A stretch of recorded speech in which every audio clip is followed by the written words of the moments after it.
Week 0 is officially complete, and if we're being honest, it was pretty uneventful, as it is in most seasons. We did see a handful of Western FBS schools take the field, with the USC Trojans being by far and away the most high profile.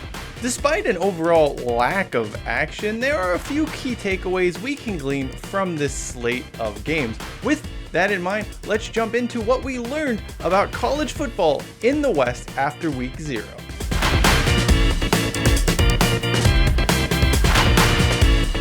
The first thing we learned is that San Jose State are likely to be Mountain West contenders, while San Diego State, not so much. The final score of the San Jose State USC game wasn't indicative of the overall competitiveness of this game. If you look at the Spartans' performance overall, it was really good in the first half before the Trojans' depth ultimately proved too much for them to overcome. Chevan Cordeiro showed off why he was named the Mountain West Preseason Offensive Player of the Year, but even more surprising was Nick Nash, who caught 3 touchdown passes. He continues his switch from quarterback to wide receiver, and these two look to have established an outstanding connection that's going to be hard to stop. Boise State and Fresno State are by far and away the two favorites to win the Mountain West in 2023, but both sides have question marks galore as we enter the year. There is no reason to think the Spartans can't mount a serious challenge given the talent they have. On the other hand, another potential contender in San Diego State doesn't really look like much of a threat. The Aztecs didn't look right on offense last season, and that trend has carried over into Week 0 with another lackluster showing against the Ohio Bobcats. Look, Brady Hoke's team undoubtedly has a very high floor, but the ceiling is very low if this team can't score more than 2 touchdowns most weeks. Maybe San Diego State gets it right, but the most likely scenario, at least at this moment, seems to be a 7 or 8 win season and a bowl appearance. The second thing we learned about college football in the West during Week 0 is that Zachariah Branch is Reggie Bush reincarnated. He is so freaking good, and he's only a freshman. Yogi Roth actually mentioned this comparison numerous times during the Pac-12 Network broadcast, and it is spot on. You can't help but see Reggie Bush in Branch. The way he navigates open space, the way he jukes defenders, his overall speed, it's just a complete package, and it is jaw-dropping to watch. Of course, Branch and Bush do play different positions. Bush was a running back, Branch is a wide receiver, but the end result will be the same. A lot of missed tackles, a ton of big plays, and touchdowns galore. Branch looked like a player who will win the Heisman Trophy against San Jose State, and possibly as a freshman depending on how Lincoln Riley opts to use him. This is something that bears watching at USC in 2023. If there are no restrictions placed on Branch by the coaching staff, there is no reason he shouldn't put up video game numbers. This is especially true considering some of the questionable defenses on the Trojans' early season schedule. Given Branch's usage in the opener, the Trojans coaching staff will look to get the ball in his hands early and often, and the results are going to be spectacular.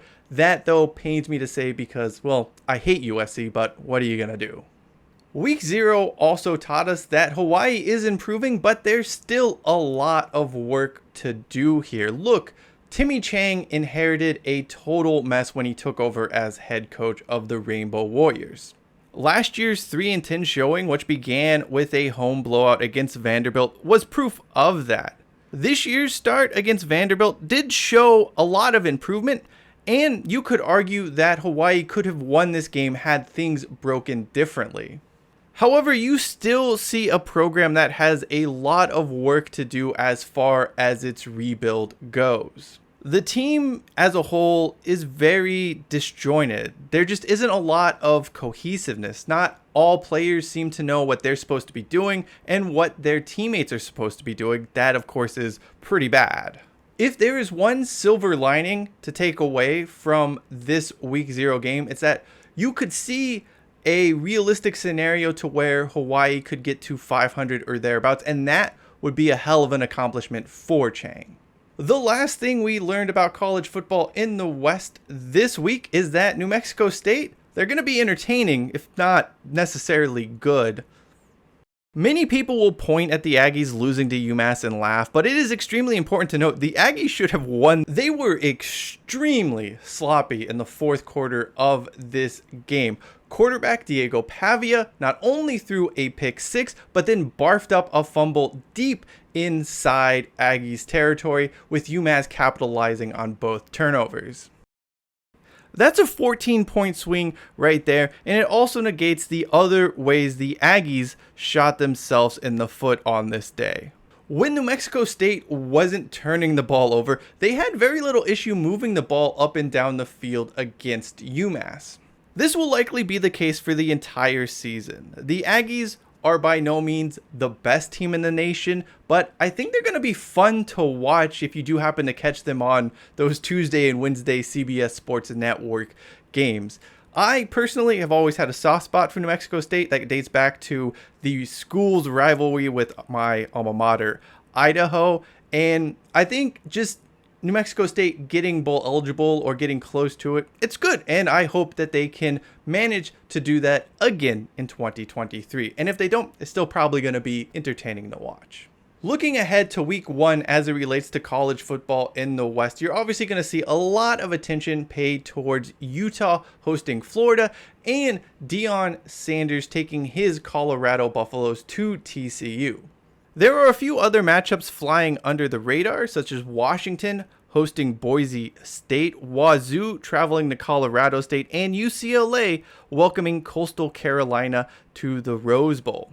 Outside the FBS, you have the Eastern Washington Eagles heading all the way to Minneapolis, Minnesota, where they will feature in a 2019 FCS championship game rematch against North Dakota State. This is actually going to be the first ever college football game played at US Bank Stadium. The biggest story out west next week, at least for me personally, is Oregon State traveling to San Jose, where they will help the Spartans open up their newly renovated Spartan Stadium. This has implications for both schools. Obviously, the emotions and the festivities are going to be running high for San Jose State, who want to open this facility with a win. On the other hand, Oregon State is going to be desperate to keep pace with USC as they look to prove their Pac-12 contender status. Most interesting of all, this is going to be a Sunday afternoon game. It's actually noon on the West Coast, but afternoon East Coast. And that means it's going to be the only football game on at this time. No NFL, no other college football, just Oregon State at San Jose State. Best of all, well, not best of all for you, but best of all for me, is that I will actually get to be there watching. And it is something I am very excited about because Spartan Stadium is very underrated. There you have it. That is what we learned about college football in the West during week 0 and what we can look forward to in week 1. That does it for me. I'm Cheyenne Hollis. This is the Touchback. Subscribe if you wish. And as always, hashtag take it up to the 25.